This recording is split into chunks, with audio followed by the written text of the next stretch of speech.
목소리는 차분한 것 같지만 마음은 몽롱하고 있습니다. 이런 형태의 강의 발표인 줄 몰라서 몸이 체화되는 데 시간이 좀 걸릴 것 같아서 조금 이해를 해주시고 상당히 생소한 용어이실 수도 있는데 용어와 용어의 공통성이 있고 가만히 들어보시면 내가 이때까지 했던 방법이 이런 방법이었구나. 그런데 난 이게 아닌 걸로 알고 있었다. 이런 내용들이 상당히 많으실 수가 있기 때문에 조금 오늘 나온 다합체적인 접근 이런 관점에서 생각을 해주시면 좋겠습니다. 첫 번째 그 이야기 때 이 질문을 주셨었더라고요. 좀 쉽게 체화된 마음이 뭐냐. 그래서 제가 참 좋아하는 연구들이 잘 안 알려진 연구인데 제 관심사 중에 하나가 틈나면 이제 리뷰나 아니면 옛날에는 한번 직접 실험 연구를 했는데 미학, 신경미학 뭐 이런 쪽 미학과 체화가 떼낼 수가 없는데요. 이건 이제 뭐냐면요. 우리가 이제 순고미라고 하는 거는 일반 미적인 거와 다르게 뭔가 불편하고 두근거리고 무섭고 그런데 아름다운 이런 이제 부분들이 있습니다. 그래서 시험자들에게 저 행복에 관련된 동영상과 사진을 많이 보여주고 또 이제 공포에 관련된 사진을 많이 보여주고 그 다음에 어라우절 굉장히 각성을 많이 시키는 사진과 동영상을 보여준 다음에 처음으로 보는 큼직한 러시아 작가의 그림을 보여주었거든요. 그러고 난 다음에 순고미를 레이팅했습니다. 선생님들 생각하시기에는 어떤 감정을 보고 난 다음에 순고미가 가장 높았을까요? 공포였어요. 오히려 이제 그림하고는 무관한 거예요. 완전히 공포를 굉장히 유발하고, 그랬을 때 오히려 끝나고 난 다음에 이제 처음으로 보는 우리 추상화는 참 어렵죠. 그럼에도 불구하고 뭔가 심오하고. 그래서 여기 있는 대로 두렵지만 아름다운 미감을 먼저 체화를 시킨다. 그리고 난 다음에 보았을 때. 그래서 이 신경미학, 그 이제 미학에서 체화라는 거는 뗄래야 뗄 수 없는 이게 첫 번째 질문에 대한 답이 될지는 모르지만 우리는 굉장히 체화된 상태에서 살아가고 있었습니다. 단 우리 이제 인지과학은 이제 컴퓨터가 나오면서 폰 노이만이 1930, 40년대 컴퓨터 20, 30년대에 그때 이제 최초로 계산적인 컴퓨터를 만들면서 그래서 이제 뇌가 뭔가 이제 뇌가 있겠지만은 컴퓨터처럼 계산을 한다. 그러다가 이번에 이제 노벨 장을 받은 흡필드가 처음으로 뇌가 연결되어서 이제 서로 이 마치 시냅스가 연결되듯이 이 연결지구의 이론이 나왔다가 사실은 그게 지금 그때 이제 구현이 참 어려워서 힘들다가 그야말로 그냥 신경학적으로 뇌를 해부하고 이렇게 봤더니 뭐 MRI 찍고 했더니 그래서 이제 뇌 중심주의로 갔는데 굉장히 천재적인 한 명, 두 명, 주로 이제 철학 쪽이었는데 상당히 깬 사람들이죠. 앤디 클라크와 찰머스라는 사람들이 이 익스텐디드 마인드를 이야기를 하게 됩니다. 우연히 어디 발표장에 가려다가 저기 보이는 노트북을 두고 내린 거죠. 그래서 이제 결국 이제 그 노트북을 찾았다고 하는데 그때 앤디 클라크가 깨달았을 때 나의 모든 것들이 정말로 저 노트북에 다 들어있고 나의 모든 지식이 저 노트북하고 거의 이제 분리가 안 된다면은 그렇다면은 나의 마음은 노트북으로 확장된 게 아닐까? 사실은 이제 이건 철학에서 지금도 많이 이야기 나오는 외재주의와 내재주의. 그래서 이 인간의 마인드의 저기 오리진이 외적인 아니다. 본질주의, 내적인 이센셜한 게 되죠. 그런 데서 이제 계속 활발하게 토론이 되고 있는데 그래서 이제 4A라고 합니다. 마음은 저기 엠바디드 체화되어 있다. 그리고 embedded 구현되어 있다. enacted 굉장히 행동화되어 있다. 그 다음에 이런 확장된. 근데 확장된 마음과 어떻게 체화된 마음, 몸하고 뭔가 마음이 연결된 것 같은데 이렇게 생각하실 수가 있을 텐데 체화된 마음을 이해하시려면은 사실 뭐 여러 가지 이야기를 드릴 수도 있습니다. 뭐 보톡스를 맞고 난 다음에 인간의 이제 특히 이 이마 움직임으로 이루어지는 슬픈 감정을 잘 못 느낀다든지 뭐 이런 여러 가지 아니면 뭐 보톡스 일종을 맞으면 행복 감정을 못 느낀다든지 근데 이제 조금 더 어렵지만 가장 좀 더 본질적으로 좀 들어가고 싶어서 마음이라는 거는 오늘 말씀드리는 거는 우리가 구성되어 있는 거지 결코 단일 실체가 아니라는 것과 경험적인 것들이 쌓여가면서 우리는 나라는 하나의 할루시네이션 속에서 살아가고 있습니다. 근데 이제 그러려면은 마음은, 체화된 마음은 기준점이 있어야 되거든요. 그게 이제 저기 있는 자기감. 여기 있는 분들 다 자기감을 가지고 있으시죠. 그건 당연한 거 아니야? 이렇게 생각할 수 있는데, 행위감과 소유감이라는 거를 나눌 수가 있고요. 지금 한번 팔을 들고 이렇게 싹 한번 움직이면서 본인 눈앞에 딱 한번 갖다 대보시죠. 딱 움직일 때 일단 먼저 눈에 보였죠. 그러면서 이제 내 손이야. 아니면 멍뚱하게 저 강사 왜 저래? 뭐 이렇게 하겠지만 저거는 눈앞에는 보였을 겁니다. This is my hand라고 했을 때 그때 느끼셨던 감각이 내 소유감입니다. 당연한 거 아니야 하실지도 모르는데 여기 감각 통합하시고 작업실 하시는 분들 너무나도 친숙한 고유 수용성 감각, 정의감도 같이 느껴졌어요. 그래서 무의식적으로 내가 이 손을 움직였지. 근데 이제 의식이 될 수도 있지만은 좀 더 무의식적인 이 부분이 이제 행위감인데 이게 그러면은 우리 몸에 대한 어떤 그 감각을 행위감에서는 신체 도식 예를 들면 여러분들이 젓가락질 할 때 생각해 보시면은 젓가락질 할 때 내 손이 여기 있는 거는 알아요. 근데 안 보고도 자기가 이 수간 젓가락을 가지고 대충 이렇게 보고 있으면은 딱 집을 수가 있잖아요. 근데 어느 날 엄마가 짧은 애기 젓가락을 집어주면 이게 안 돼요. 신체 도식이 늘어나 있다는 거죠. 그걸 우리가 모르고 살았다. 그래서 테니스 잘하는 사람들은 신체 도식에 굉장히 유연성이 나타나는 겁니다. 그리고 이거는 진짜 그야말로 1인칭 관점이에요. 이 아래쪽이 헷갈리는데 여러분들이 이렇게 봤을 때 이거는 1인칭 아니었겠지만은 지금 여러분들은 1인칭처럼 느끼지만 사실은 여러분들이 뒤에 말씀드릴 42살을 거치면서 내가 거울이라든지 다른 사람의 손을 이렇게 하는 관점을 보면서 3인칭 관점으로 이 학습된 이미지입니다. 이게 나의 손이다. 미라는 거 쉽게 말하면 조금 들어보시면 이제 아실 수가 있는데 7개월만 돼도 5개월하고 다르게 행위자를 느낀다는 거죠. 그래서 이제 저 사진은 뭐냐면은 이제 그 아이가 이제 키킹을 할 때 동영상을 찍어가지고 그래서 이제 예를 들면 저 동영상에 저 사진의 왼쪽에서 이제 보여주는 거는 이제 싱크로너스 그러니까 내 다리를 자기도 모르게 움직였을 때 움직이는 것하고 동시에 이렇게 보여주는 거고 그런 조건 하나. 그 다음에 에이싱크로너스 한 몇 초 뒤에 다리가 움직이게 만들어주는 5개월 아기에게 아무런 지시도 안 했어요. 그런데 5개월 아기가 7개월 아기에서 5개월 아기에서는 싱크로너스, 에이싱크로너스 움직임에서 주시 시간이 차이가 없는데 7개월만 되면 평균적으로 주시 시간이 늘어납니다. 아시지만은 여기 발달 학교로 계시지만 이게 뭔가 신기하거나 뭔가 이상하다 싶을 때 더 주시를 많이 하거든요. 그래서 7개월 때 자기 에이전시를 자기가 느끼기 시작한다는 거죠. 말을 못해서 그렇지. 내가 움직였는데? 그러니까 나라는 개념도 불확실하지만 어쨌거나 센스 오브 에이전시를 자기가 느껴야 되는데 그 다음에 나가네? 이제 이런 식이 되는 거죠. 아무런 주문을 안 했는데도.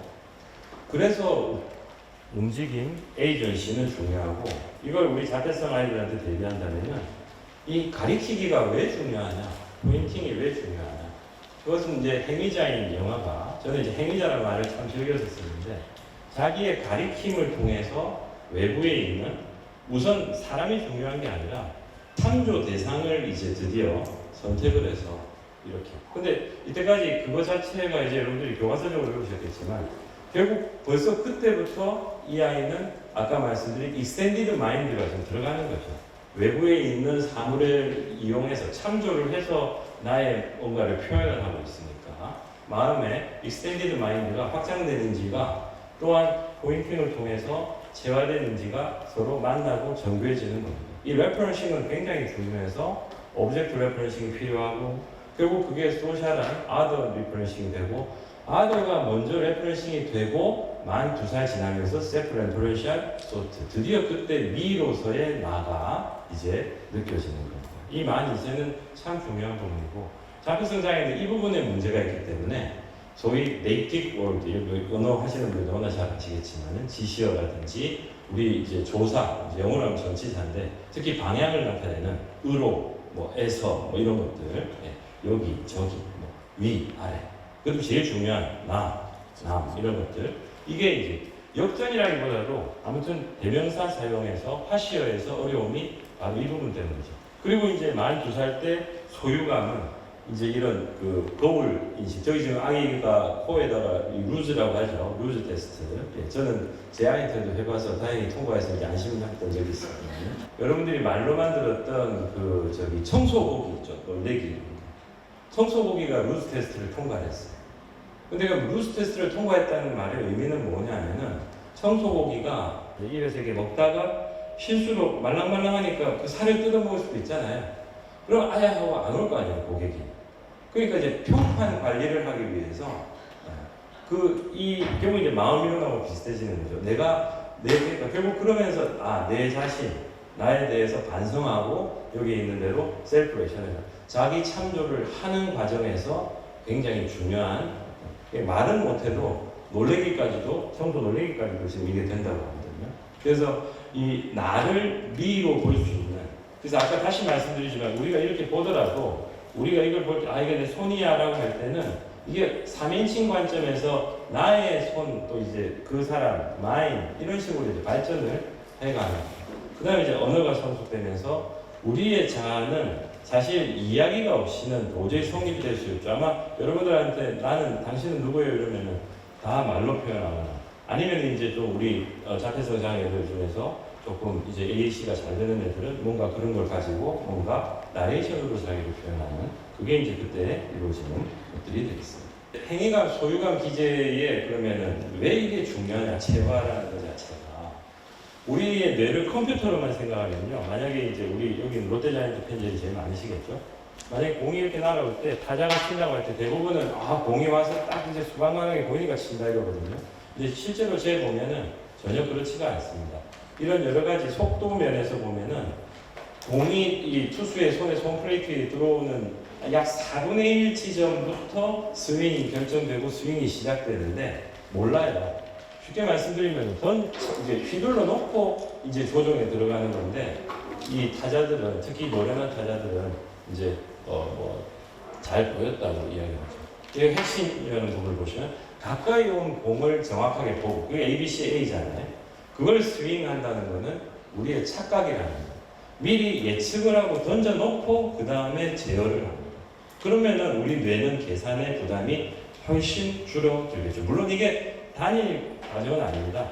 던져놓고 제어하고 또 조금 또 던져놓고 행동을 여기서 공을 던진다는 얘기가 그런 의미가 되겠고 생각과 행동뿐만 아니라 감각과 지각도 똑같이 비슷하게 작용합니다. 제가 좋아하는 이 학자 아닌 세스의 컨트롤드 할루시네이션이라는 쪽에서 우린 지금 전부 다 할루시네이션을 체험을 하는데 여기서 중요한 거는 제어된이라는 거죠. 우리가 뭔가를 본다고 할 때도 제가 이제 물병을 본다고 할 때도 처음에 이건 이제 하나의 아주 마이너한 감각 단서인데 벌써 내가 쳐다보면서 물병의 어떤 상이 딱 벌써 플레이닝으로 가고 그 다음에 이제 입력이 들어와서 나를 조정해 줍니다. 그러니까 제어되는 감각에서 한 각만을 생각하지 마시고 제어가 잘 되는 게 중요하다.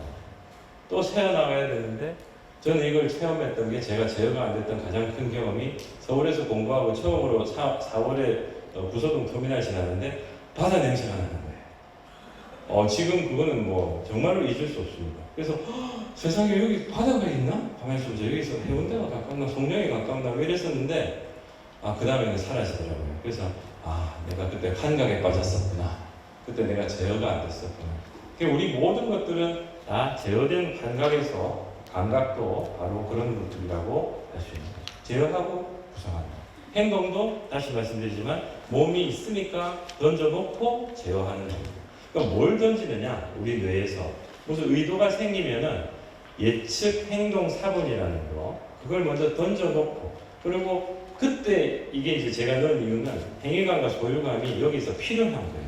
던져놓고는 내 의도대로 이게 지금 예측 사본이 던져졌는지를 느끼는 게 행위감이에요. 그 다음에 아까 손을 움직일 때 제가 이렇게 여러분들이 다 보셨잖아요. 그러니까 제가 이제 눈으로 보는 이 감각 피드백으로 내 소유감으로 결국 제대로 움직였는지를 확인하는 겁니다. 한마디로 말씀드리면은 어떻게 보면 우리의 감각이라는 거는 결과를 본다기보다도 이 감각을 일으킨 원인을 우리가 추측해서 맞추는 거예요. 베스트 게스라고 이야기합니다. 그리고 이제 내부 지각이라는 게 굉장히 중요해집니다. 내부 지각을 여기서 먼저 설명을 좀 드린다면은 제가 아까 막 두근두근거리고 이야기했었는데 그게 이제 소위 카디악 어떤 퍼셉션, 이제 두근거리고 gut feeling. 뭐 영어에는 뭐 I have a butterfly in my stomach 이런 이야기 하잖아요. 뭐 긴장할 때. 그런 것도 내부 지각. 아까 말씀드렸던 정의 감각도 내부 지각. 그 다음에 또 중요한 거는 우리 자폐 스펙트럼 장애 아이들 빙글빙글 돌잖아요. 왜 도는지 모르겠다고 하는데 상당수 애들이 vestibular function, 전정 감각을 계속 좋아합니다. 그래서 이제 조금 이제 강통하시는 분들이 익숙한 건데 인간의 지각은 8감이라고 이야기를 합니다.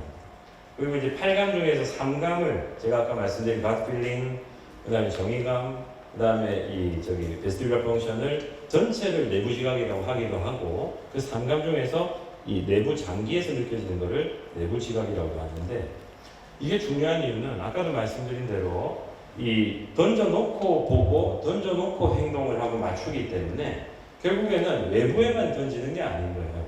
우리의 gut feeling도 사실은 우리가 뭔가를 투사를 하고 그 다음에 느끼게 되고 이렇게 되는 과정들이 있고 그래서 그 중추, 핵심 중추가 뇌에 있는 뇌섬엽이라든지 그 다음에 이 자폐에서 많이 들어보셨을 거예요. 편도라든지 그래서 이런 부분들이 내부 지각 조절에서 굉장히 중요한 부분인데 둘 다 비슷한 기능을 하는 게 보통의 중추이고 또 특히 인슐라라든지 이런 것들은 혐오감의 중추에 들어가고요. 둘 다 놀람 자극이에요. 그래서 자폐성 장애에서 둘 다 과활성화되어 있고 그래서 내부 지각이 참 자폐에서 어려운데 이 내부 지각이 중요한 이유는 뭐냐면은 내부 지각이 결국 우리의 정동과 정서를 만들어내는 그런 구실을 합니다. 몸에서 올라오는 느낌이 굉장히 중요한데 마이리네이션, 수초화라고는 들어보셨나요? 뇌세포에 유수신경의 대부분이 뇌를 차지하고 있습니다. 굵은 유수신경. 근데 아이러니컬하게도 내부 지각에서 주로 올라오는 몸에서 뇌로 올라가는 파이버의 상당수가 얇은 유수신경이나 무수신경으로 많이 있어요.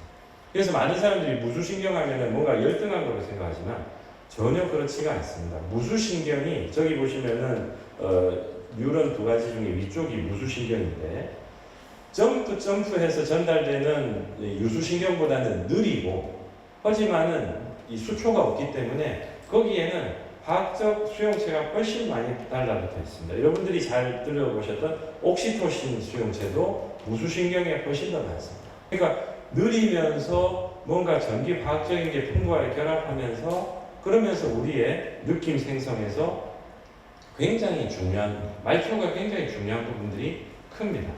이 자폐 스펙트럼 장애에 실제로 생검을 해가지고 피부에서 피하에서 생검을 했더니 자폐 스펙트럼 장애가 오히려 일반인들보다도 신경 전형인보다도 이 스몰 파이버라고 하는 아까 말씀드린 무수신경이나 얇은 무수신경의 밀도가 더 떨어져 있는 거예요.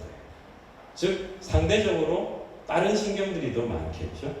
그래서 결국 자폐 스펙트럼 장애에서는 느낌을 만들기가 굉장히 어려워지고 그렇게 되면은 행위감을 느끼는 데 있어서도 굉장히 문제가 생깁니다.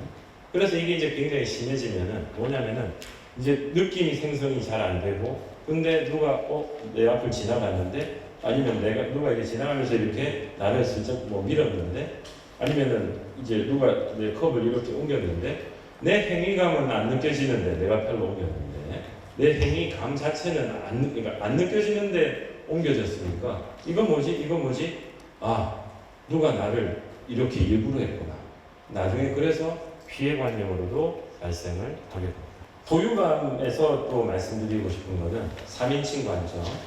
여러분들이 보실 때 여러분들이 지금 나라는 지금 지점에서 저 나무와 저 사람 A를 보고 있어요. 자, 저 그림을 보시고 A는 봉투를 볼 수 있습니까? 없습니까? 크게는 가지고 있어요. 봉투를 볼 수 있나요? 없나요?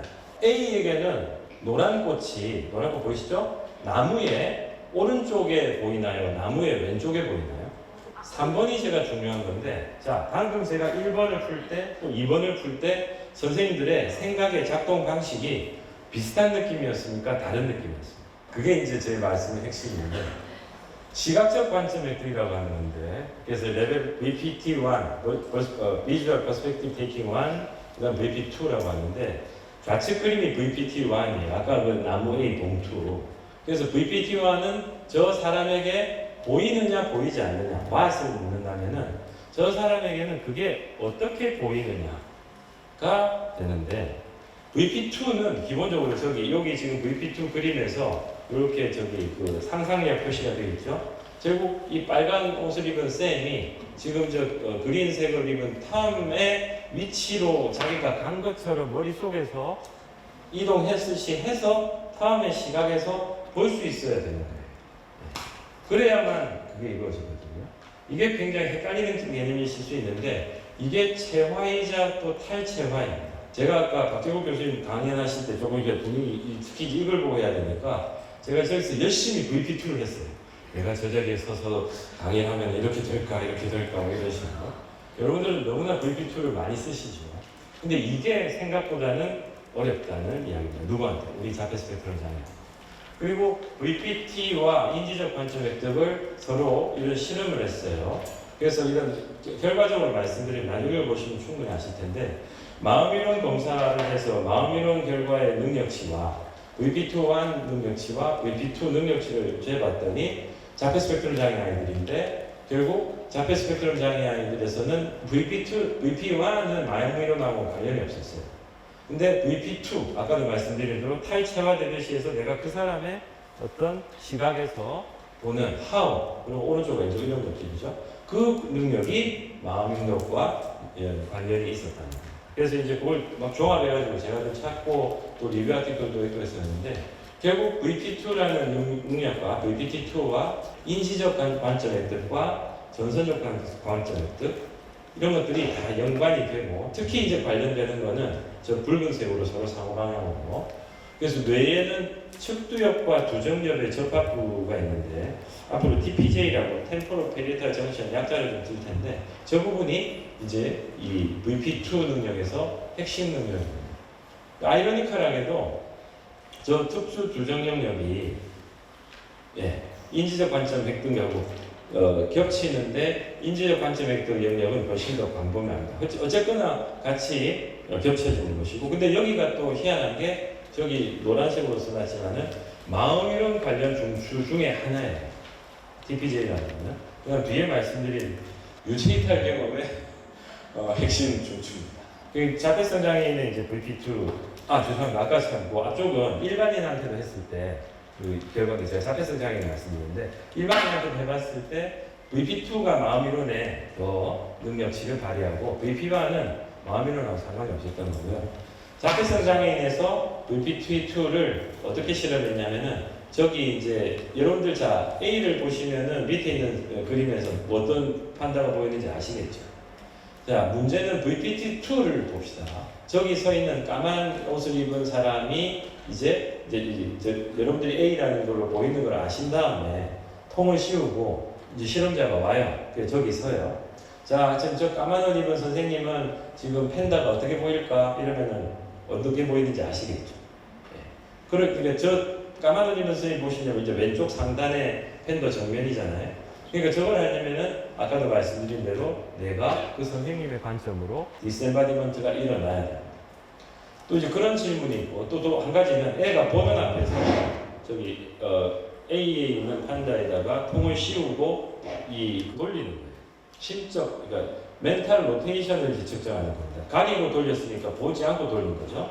그 다음에 자, 그러면은 네 눈에는 지금 이제 뭐가 보일 거냐? 그럼 똑같은 왼쪽 상단을 대답을 하더라도, 그죠? 똑같은 왼쪽 상단을 대답하더라도 머릿속에서의 기제는 달라지는데, 아이러니컬하게도 일반인하고 달리 자폐성 장애인에서는 멘탈 로테이션은 일반인하고 비슷한데 VPT2가 안 되는 거예요. 아까 말씀드린 마음이론하고 연관되는 거. 그러니까 이게 이제 그 체화에서 중요한. 그 다음에 또 유연한 탈체화가 중요하다고 했는데, 여기 우측 상단을 보시면 여러분들은 아직 다 경험 많이 못 하셨겠지만 가끔 가다가 살려주세요 막 그 심정지된 사람들이 막 다 이제 장례식장 가서 막 울고 있는데 막 치고 가지고 막 인도네시아 나중에 물어보면은 그때 내가 붕 떠가지고 내가 나를 쳐다보고 막 솔짓도 하고 나 살았어 하는데 아무도 몰랐다. 그래서 임사체험, 유체이탈, 그래서 다들 그거는 뭐 사이비적인 어떤 이런 걸로 생각했는데, 알고 봤더니 그게 아까 말씀드린 척두 두정 접합부에서의 기능이 떨어질 때 그런 일들이 많이 생기더라는 거죠. 그리고 이제 실제로 이건 뭐냐면은 저기 이제 앉아 있는 사람에게 이제 고글을 씌우고 그 고글 뒤에 이제 카메라를 설치하면은 고글에 앉아 있는 사람은 자기 모습이 눈앞에 저쪽에 떨어져 있는 것처럼 보입니다. 그때 나의 몸 소유감은 당연히 앉아 있는 지금 나 자신에게 있어요. 근데 이쪽에 이제 그 뒤에 카메라에도 어떤 막대기를 두고 이렇게 하면서 내 몸에도 저렇게 저기 나오는 것처럼 보이듯이 막대기를 가까이 완전히 싱크로나이즈 시켜서 툭 치면은 탁 치는 순간 몇 번을 하면은 치는 게 계속 반복되면은 칠 때 이 피험자의 몸 소유감이 저기 시야로 보이는 저 사람에게로 옮겨갑니다. 완전 유치이탈을 경험합니다. 가상현실 좋아하시는 분들은 한번 누구 도움을 받아서 그래서 이게 이제 굉장히 놀랄 부분들이고 그 다음 또 비슷한 건데 이제 고무손 착각이라고 해서 이게 동영상이 만들어서 그렇습니다만은 이제 피험자에게 이제 왼손 여기 두고 그 다음에 이제 저기 같은 경우 저 넓은 손이 이제 고무손이에요.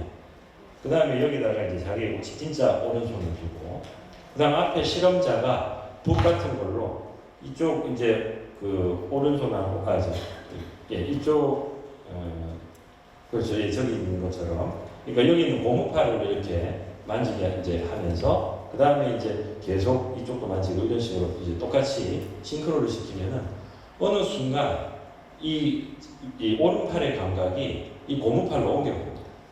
심지어 저 동영상은 나중에 이제 저 고무팔을 망치고 치죠. 그럼 사람이 막 으악 이러면서 이제 놀라시고 이게 다 장난 같지만은 실제로 환상사지 치료라든지 이런 데서도 많이 하고 있고요. 러버핸드 일루전이라고 해서 그러니까 이것도 소유감이 몸 소유감이 변경된 구성이 된 건데 그래서 자폐인의 유체이탈 경험을 비슷한 식으로 해봤어요. 일단 앞쪽 아까 유체이탈 경험을 생각. 결론적으로 말하면은 자폐인은 유체이탈 체험이 아무리 해도 적게 일어납니다. 그래서 그 적게 일어나는 것과 또 저기 있는 대로 사회성 저하 정도 간의 상관관계가 있다. 그러니까 유연한 탈체화가 아까 말씀드린 시각적 관점 획득하고 비슷한 거예요. VPT2하고 비슷한 건데. 그래서 정확하게 이제 이제 계산하는 방법이 있습니다. 고무손 착각을 일으키게 만들고는 3분, 그다음 6분 이렇게 계속 만든 다음에 눈을 이렇게 묶고 자 당신의 그러면은 아까 이제 그러니까 여기서는 여기 오른손을 안 두고 이제 왼손을 둬요. 왼손 고무팔을 두고 여기 오른손 고무팔을 두고 그 다음에 이제 이것이 한 다음에 자 아까 당신의 왼손이 어디 있었다고 느껴요 이러면은 이제 왼손이 완전히 이쪽으로 옮겨간 사람은 이 눈 감고하면 이 정도만 나오죠. 근데 이게 전혀 이게 안 옮겨진 탈체형 안 일어난 사람은 러버핸드 일루전이 안 일어난 사람은 이 눈 감고 이렇게 하겠죠. 그러니까 이게 이제 안 되는 거 되는 러버핸드 일루전. 그거를 이제 쟤는 이제 저기 드리프팅 이제 프로프로셉션 드리프트라고 하는데 어쨌거나 이제 블록 2를 보시면은 자폐 스펙트럼 장애가 늦게는 애들한테는 늦게는 이 러버핸드 일루전이 일어나는데 똑같은 초반 3분에서는 신경 전형이는 초반 3분, 후반 6분 때 다 일어났어요. 근데 자폐 스펙트럼 장애에서는 늦게 일어나고 그리고 고무손 착각이 증가가 되는 정도와 그리고 공감 문제의 심각도 간에 붙죠. 그러니까 자폐 스펙트럼 장애의 공감 문제가 굉장히 심할수록 저기 우측의 그래프에서 이쪽으로 에이도스 스코어가 높을수록 고무손 착각 발생률이 떨어집니다. 그래서 확실히 떨어지고 이 이유가 이 내부 지각 중에 중요하게 생각하는 아까 말씀드린 고유 수용 감각에 자폐인이 굉장히 많이 의존을 합니다. 행위감 아까도 말씀드린 대로 행위감이 덜 느껴지니까 그래서 고유 수용성에 많이 의존합니다. 그래서 이게 소유감 실험이지만은 사실은 행위감도 같이 연관이 되는 겁니다. 그리고 뭐 중요하기 때문에 여기서 뭐 짧게 말씀드리면 저는 자폐 스펙트럼 장애에서 우리 ABA라든지 또 다른 치료에서 강화를 쓰기가 참 어려운 게 바로 이 행위감을 덜 느끼기 때문에 그래서 강화가 참 웃기지 않는 그런 부분들이 있다고 생각합니다. 체화된 언어, 체화된 예술 제가 좀 좋아하는 꼭지니까 좀 더 바꿨는데 그리고 이제 자폐성 장애에 대해서 좀 말씀드리면은 언어는 여러분들이 이제 여기 언어치료학과 또 계실 걸로 알고 있는데 자의적이다. 우리 옛날에 많이 배웠잖아요. 소시드가 중요하고 기표와 기가 임의적으로 결합했고 그러니까 뭐 제어하고 상관없지 않을까? 이게 우연한 결합 아닐까?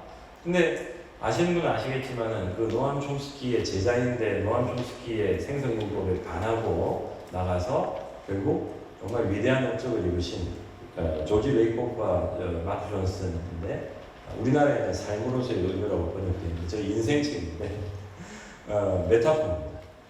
체화된 언어 행동, embodied language behavior는 결국 메타포다. 그러니까 이제 우리가 메타포 은유라고 하면은 뭔가 뭐 수식하는 것 같고 실제를 다루지 않는 것 같은데 이분들은 메타포를 뭐라고 정의하냐면 A라는 거를 B의 관점에서 여기 in terms of라고 써놨죠.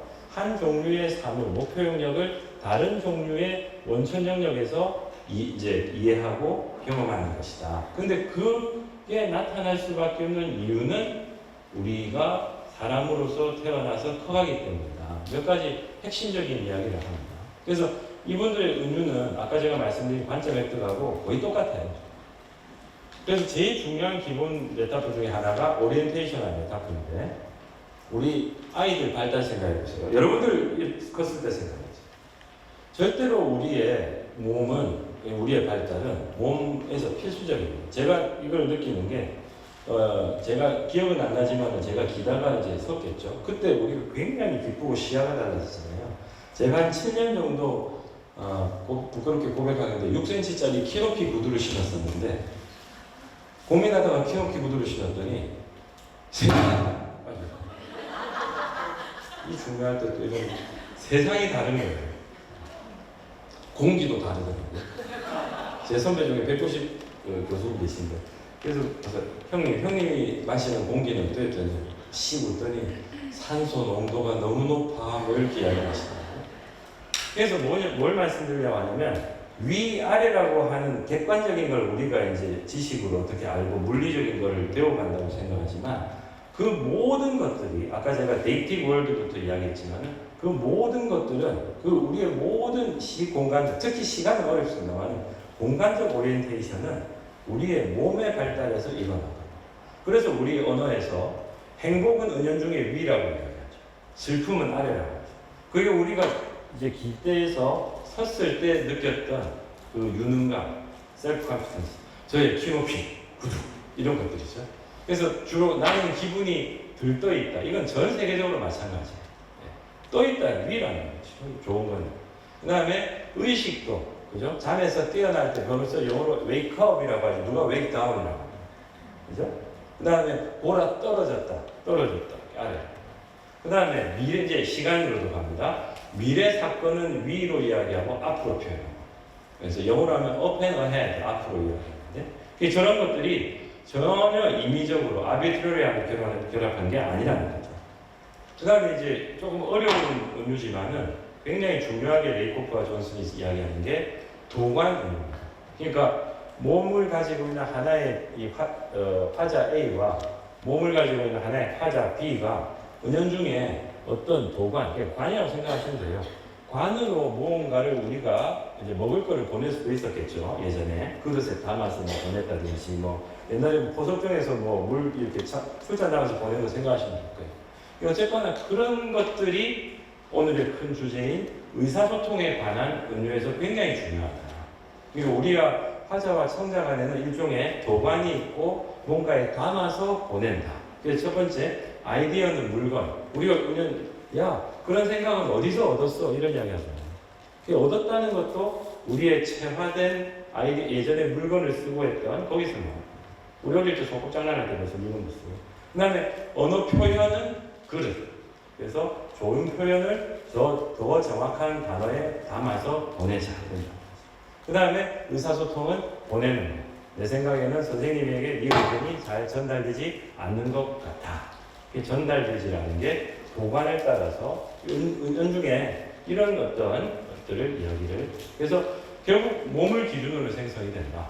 그래서 우리의 이해, 경험, 언어는 모두 체화된 의미인데 자폐성 장애에서는 그럼 어떻게 되느냐?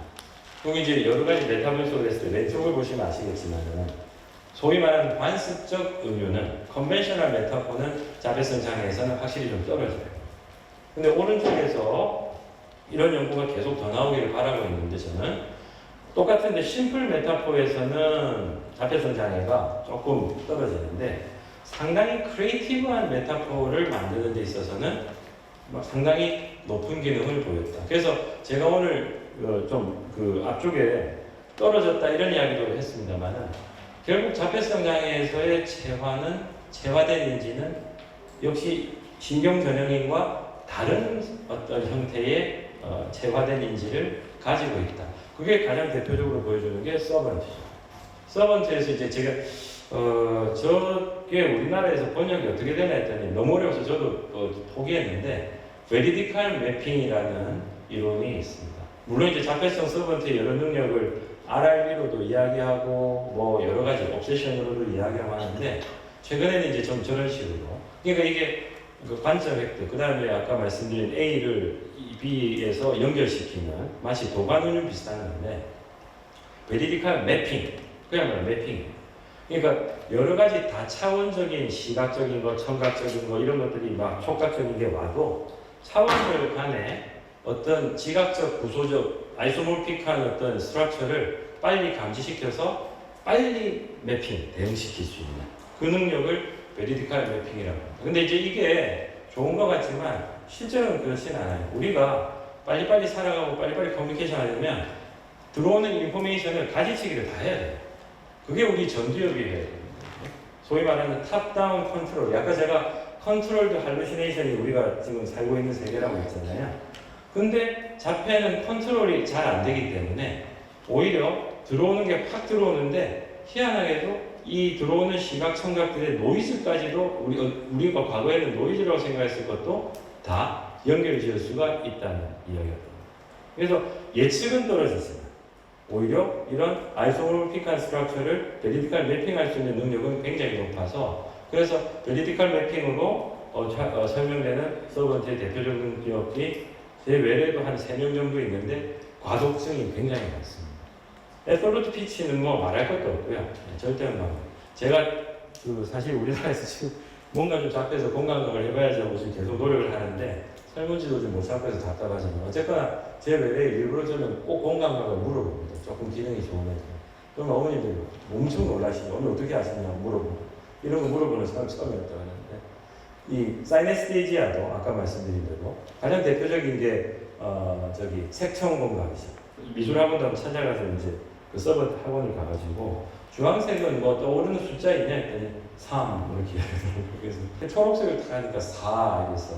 노란색하고 초록색이 약간 섞인 거를 물어봤더니 에이 선생님 바보네 그 3.4잖아 그래서 대단하다. 이게 베리티칼 매핑이 이제 그런 저기 있는 것들이 다 이제 그런 서버들의 예들인 거죠. 그리고 이제 이건 이제 제가 조금 연구했던 거 어렵지 않지만은 제가 그러니까 서번트를 연구하고 싶은데 서번트가 너무 어려워서 비서번트 자폐인을 대상으로 위쪽은 이제 실험 연구를 했던 건데 이제 미술 자극을 준 거예요. 미술 자극을 주고 어쨌거나 이 아름다움을 아무튼 평가하자. 근데 결론은 아까 말씀드린 이제 다른 특성이 있다. 오히려 이 두정력 부분, 시공간적인 어떤 통합과 조정을 담당하는 저기 나비 모양으로 되어 있는 게 저게 자폐성 장애인이 대조군보다 큰 건데 두정력 부분하고 그 앞쪽에 지금 약간 빨갛게 보이는 작은 부분인데 저게 이제 뇌섬력이거든요. 그 다음에 또 저 위쪽에 지금 보이실지 모르지만 한 이 정도 되는 부분에 약간 붉게 되어 있는 게 이게 운동 영역이에요. 그래서 결론적으로 자폐성 장애인에서 오히려 미적인 판단을 할 때 더 큰 활성화를 보이고 물론 고기능 자폐긴 합니다. 그 다음에 공통 활성화되는 게 여기 있는 전 운동 영역인데 이게 체화에서 굉장히 중요합니다. 즉 어떤 작품을 봤을 때 너무나도 그 작품이 아름다워서 그 작품에 다가가고 싶은 무브먼트를 일으키게 만듭니다. 이런 면에서 오히려 그러니까 이 전운동 영역은 신경 전형인에서도 공통적으로 활성화되는 거죠. 그러니까 떨어지는 게 아니라 다르게 체화하면서 살아가고 있다는 거고요. 아래쪽은 이제 제가 그래도 서번트 궁금하다 해가지고 이제 작년에 박현옥 교수님이 나름 리뷰하시고 저는 이제 아티스틱 서번트를 좀 리뷰를 했는데 그때 이제 리뷰하면서 보니까 이 아티스틱 서번트에서 여러분들이 어떻게 생각하실지 모르지만은 자폐인의 그 여러 가지 능력과 이런 면에서 지금 보여드리는 저런 벽화가 예전에는 사피엔스가 호모 사피엔스 우리 조상이 그리라고 했더니 유명한 저건 이제 쇼베 동굴의 벽화거든요. 네안데르탈인이 살았어요. 그러니까 훨씬 더 디테일하게 볼 수 있었고, 그 다음에 제가 파랗게 쓴 건 뭐냐면은, 저건 이제 하나의 가설이지만 굉장히 제가 좋아하는 분인데, 스티븐 미슨이라는 음악학자가 쓰신, 그 당시는 분절화는 안 됐다, 말이. 하지만 마치, 이런 식이 되는 거죠. 그래서 저게 약자인데, 이제 저도 지금 맨날 저기 외워지지 않는데, 휴리스틱, 멀티모달, 미메틱, 뮤직, 그 다음에 까먹었습니다. 그러니까 뭐냐면은 분절은 안 됐지만은 뭐 예를 들면 랩 같은 거, 이분이 말씀하시는 거는 여러 가지 증거상 네안데르탈인은 언어의 전구체인 의사소통이 가능했는데, 그러니까 몸짓도 저희들 무브먼트, 그러니까 랩 같은 어떤 이제 음악의 어떤 그 하나의 종류죠. 이게 이제 연결점이 된다, 이렇게 이제 주장을 하시고 있습니다. 어떻게 도울 것인가 빨리 말씀드려야 되겠죠. 아까 질문을 보니까 이 진짜 말씀대로 저는 감각에 굉장히 관심 많은데, 이 감각에 민감한 이게 체화하고 분명히 연결되는데, 제가 뭐 다 하는 말씀 못 드리겠지만 아까 말씀드린 대로 내부 지각이 분명히 다르기 때문에 우리 인테로셉션의 하나인 cardiac feeling, gut feeling, breathing을 컨트롤할 수 있는 마인드풀니스, 이런 것들은 분명히 필요합니다. 지금 이걸 우리 발달센터에서 멘탈센터장님들하고 같이 지금 조금 리뷰를 같이 좀 해보고 있습니다. 그 다음에 이제 이런 치료기기들도 내부 지각 안정화, 약도 마찬가지고. 근데 이제 관점을 바꾸자는 거죠. 자폐성 장애인들에게 독특한 내부 지각이 있고, 그게 그들한테 가장 적절한 체화 상태라고 생각을 하면 우리가 상당히 또 좋은 관점을 가질 수가 있습니다. 운율이 다르잖아요, 우리 자폐성 장애인들이. 그 운율과 아까 말씀드린 비트 제스처, 제스처 여러분들 아시는 분들 아시겠지만은 상징적 심볼릭 제스처도 있지만은 뭐 이야기할 때 뭐 이렇게 한다든지 뭐 이렇게 한다든지 이런 것들이 비트 제스처잖아요. 비트 제스처를 잘 연결하면 제가 늘 주장하는, 왜 우리나라 그 자폐성 서번트는 이렇게 너무 클래식한 것만 하느냐. 그 구글에서 오티즘 래퍼 쳐보시면은 엄청나게 많습니다. 고등 래퍼가 아니라 이제 자폐인 래퍼 저기 시즌 1, 2, 3가 나와야 돼. 두 번째는 고유 수용감 항진 때문에 시각적 관점 획득이 어려운데, 뒤에 좀 말씀드릴 시간이 나올지 모르겠지만 그래도 멘탈 로테이션은 가능하니까 심적인 회전 전략을 이용해서 적응하는 경우도 있고, 그 다음에 제가 이제 좋아하는 청주의 유명한 이정현 양이라는 이제 천재 서번트가 있습니다. 거의 제가 생각할 때는 거의 가장 높은 단계 프로디기오스 서번트에 거의 근접했는데, 이 보면은 모임이 달라요, 체력은. 그리고 제가 이제 그 서버트 학원 갔을 때 보니까 몸을 이렇게, 그러니까 어떻게 보면 이렇게 꼬아가지고 이렇게 붓질을 하는 거예요. 그게 제일 편한 거죠. 그러니까 자신의 프로프레셉션에 뭔가 의지를 하는데 가장 좋은 작품들이 나온다는 이야기가 되겠습니다.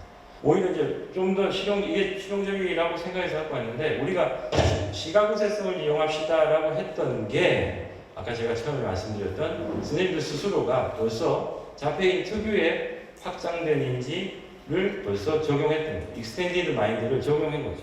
그 도구를 가지고. 근데 이제 조금은 이제 응용을 한다면은 시간 흐름을 우리가 가르쳐 줄 때 참 어렵잖아요. 그죠? 왜냐하면 시간은 기본적으로 공간 감각에서 어느적으로 탄생한다고 저는 생각을 합니다. 다른 분들도 그렇게 이야기해요. 자, VPT1이 가능한 자폐인도 있고요. 또 어떤 그까지만 되고, 어떤 분은 VP2도 가능한 자폐인이 있어요. 자, 그러면 이때 좀 다르게 적용해야 될 텐데, 만약에 선생님들이 보시는 환자분이, 회원분이 VPT1은 가능하다, 근데 VPT2는 가능하지 않다면 시각적 스케줄을 가로를 쓰시겠습니까? 세로를 쓰시겠습니까? 수직 방향이 우리의 진화에서 훨씬 더 유리하게 어릴 때부터, 그래서 이 모든 동물들은, 그래서 이 수직으로 내려가는 것, 이게 하여튼 어려운 애들은 저는 그래서 보자들한테 뭔가 자극을 옆으로 하지 마시고 내려가면서 하시는 거예요. 그게 아까 제가 레이콥 존슨 체화 언어 이야기할 때 드렸듯이 그래서 실제로 이런 연구가 있어요. 그 VPT1은 언어적으로 보니까 앞에, 뒤에 등의 발화에 더 관여하고, 그러니까 위아래는 아니고 앞, 뒤 중에 이 정도 쉽죠. VPT2는 오른쪽, 왼쪽 등의 발화에 더 관여했다라는 그런 이야기가 있습니다. 이런 것도 응용하시고, 위에 이제 뭐 특정 사이트라서 좀 그렇긴 한데 그래도 뭐 보시면 좋으니까 AP 스파크인가요? 홍콩인가요? 저도 잘 모르겠는데 아무튼 여기서는 이제 이런 훈련을 하더라고요. 동영상도 있습니다. 그래서 이제 아이한테 처음에 이제 장난감에, 집 장난감에 다양한 형태를 보여주고, 자, 이렇게 놓은 다음에, 자, 이 선생님이 지금 보고 있는 집의 모양은 어떤 걸까? 그 옆에 있는 게시판에서 한번 찾아보자. 이런 식으로도 하고 있고요. 여러분들 유인물에는 그 VPT2를 어떻게 훈련시켰는지 이런 것들도 나와 있습니다. 그리고 이제 탈체화가 불가능하다고 주장을 많이 하셨는데, 제가 또 어줍잖게 최근에 논문을 실어서 이제 그래도 따끈따끈하게 지금 이제 온라인에 이제 나온 논문인데, 이제 연구의 결론만 말씀드리면은 이제 에이전시가 좀 떨어지는 특성도 있었고, 관점 획득이 전환이라는 것도 있었고, 그래서 저 회색 사람에게 공을 막 던지게 하는데, 회색 사람에게 당신이 던지는 것처럼 생각하게 하세요 하면서 막 자극을 이렇게 돌려줍니다. 그러니까 저런 식으로 한 3가지 정도 되는 관점이 다른 자극을 주고, 이렇게 했더니 그러면서 이제 자기가 마치 공을 던지는 것처럼 클릭했더니 그런 계속되는 관점 전환 하에서 행위감을 경험하게 할 때 아까 말씀드린 템포럴 페리탈 정션이 오히려 활성화가 일어나요. 다른 조건에서는 하나도 안 일어났어요. 그러니까 행위감만 막 계속 눌리겠다. 그다음 가만히 수동적으로 있으면서 이게 그 관점만 바뀌겠다. 이렇게 했을 때는 안 나타나는데 그 2가지가 결합됐을 때, 그래서 어떤 조건 하에서는 자폐인도 탈체화가 가능하고 그와 관련된 VPT2 영역이 TPJ가 활성화되더라고요. 그 다음에 이제 이건 뭐 제 생각이라서 선생님들께서 구현을 해주시면 좋겠는데, 발화가 조금 가능한 영유아 같은 경우는 제스처하고 언어를, 저는 제스처를 정말 중요하게 생각합니다. 제가 이번에 이탈리아의 학회를 가서 어떻게 밀라노 사람들을 관찰했는데, 이탈리아의 자폐 치료는 상당히 다를 것 같아요. 전화를 받는데도요, 뭐 이러다가 와 뭐 그러면 후 이러는데, 모든 이야기가 했다 이런 식이 되는 거예요. 그러니까 이런 나라에서의 어떤 그 재화된 언어는 굉장히 다를 것이다. 그래서 이제 굳이 따진다면은 이제 올라감이 중요하니까 방향적 공간적 운유가 기본이니까 한번 그걸 적용해 보자. 아동기 이상에서는 도감 운유를 어떻게든 적용해 가지고 동작도 좀 들어가야 되겠죠. 그래서 네 머릿속 생각을 일기장에 담아봐라라든지 아무튼 이런 식의 조금 응용도 필요하겠고, 이 질문이 있으셨는데 죄송하지만 이제 요거를 추천드리고, 실제로 여기 보면 이제 버바팀이 나옵니다. 그래서 이 대가인데요, 쇼온 갈라가라고 하는 저 사람이 이제 자폐 쪽보다는 이제 대가의 대가인데 어떻게 자폐성 하나를 치료해야 되나. 그래서 여러분들 패턴 시커 많이 보셨죠. 저기 이제 얘도 있지만은 예상을 벗어난 복잡한 답을 해놓고 클립을 종이 비행기 앞에 매달아서 균형적으로 사용합시다. 그러니까 전혀 전형적이지 않은 대답을 했지만 저런 대답들이 나온다는 거죠. 그래서 자폐인만의 독특한 체화 방식이 그들의 체화된 마음을 구성하고 있다고 생각해 주십시오. 경청해 주셔서 감사합니다. 혹시 이제 자폐성 장애를 가지고 계신 분들은 공감을 하거나 타인을 이해하는 데 어려움이 있잖아요. 근데 VPT1이 막 말하는 능력과 관련이 없더라도 VPT1을 이해하는 것에 어려움이 없는지 궁금하고. 그거는 지금 먼저 말씀드린 VPT1은 큰 차이가 없다고. 근데 이제 그건 이제 고기능 자폐를 주로 대상으로 했으니까 사실 실험이 어려운, 저는 최중증 자폐인들이나 이런 분들한테는 어쩌면 VPT1도 사실 조금 떨어져 있지 않을까라는 생각합니다. 이게 분명히 디멘저라는 차원일 수 있으니까. 이쪽은 뭐 아직은 시작되는 부분이고, 아까 그 고모님께서 말씀하셨듯이 차원적으로 접근할 수 있는 게 아니라 스펙트럼 또 디멘저나라는 부분이 있어요. 저 개인적으로는 지금 계속 리뷰를 하고 있지만은 더 들어가 보면은 이제 VPT1, VP2를 이야기했지만은 행위감도 복잡한데 이 판단적 행위감, judgment of agency가 있고, 그 다음에 이 느낌적 행위감, feeling of agency가 있거든요. 근데 이 고기능 자폐에서는 judgment of agency는 어느 정도 유지가 돼요. 근데 feeling of agency는 조금 낮습니다. 그러니까 아까도 말씀드린 대로 이걸 내가 했다는 생각은 들어, judgment는 되는데 내가 생각했다는 뭔가 느낌이 안 와. 그러니까 좀 이상하고 학습이 덜 되는데 그게 이제 심해지면은 아까 제가 이게 누군가가 옮겼어 이런 식으로 간다고 했잖아요. 그러니까 하이퍼 저지먼트가 오히려 투사돼서 그렇게 나타나는 경우가 있는데 조심스럽게 아까 말씀드린 대로 최중증이나 중증으로 가면 갈수록 어쩌면은 저지먼트 오브 에이전시도 지금 실험이 안 됐으니까 저지먼트 오브 에이전시도 좀 떨어졌을 수도 있고 그 다음에 아까 오너십 말씀드렸지만은 저기 VPT1, VPT2는 오너십의 차원에서 봐야 되거든요. 나를 3인칭으로 봐야 되는. 제가 좀 복잡하게 설명드렸지만 한마디로 우리가 가지고 있는 체화된 아까 말씀드린 컨트롤드 할루시네이션의 최고봉이라고 할 수 있는 우리의 자아감, 센스 오브 에이전시가 전 앞으로 자폐인의 디멘전을 나누거나 우리가 치료 전략을 잡을 때 거의 핵심이라고 생각을 합니다. 여러분들이 생각하는 A, B, C, C가 뭐 이런 보상도 있고 하지만은 결국 어쨌거나 이 보상 우리가 왜 돈을 벌고 왜 그럽니까? 우리의 기분 좋은 만족감 때문이거든요. 즉 그게 결국 인터셉션이거든요. 어떻게 보면. 근데 그게 잘 안 되는 부분들이 결국 문제가 될 것이고 그래서 언어적으로 표현이 안 돼서 힘들어서 감각이 민감해서 그렇지 이 중증 자폐인으로 갈수록 제가 말씀드린 이런 여러 가지 개념들에서 더 떨어지고 인터셉션은 엄청 방침되고 그리고 이 뇌의 전두엽의 탑다운 컨트롤은 안 되고 이런 좀 차이가 좀 있을 거라고 생각합니다.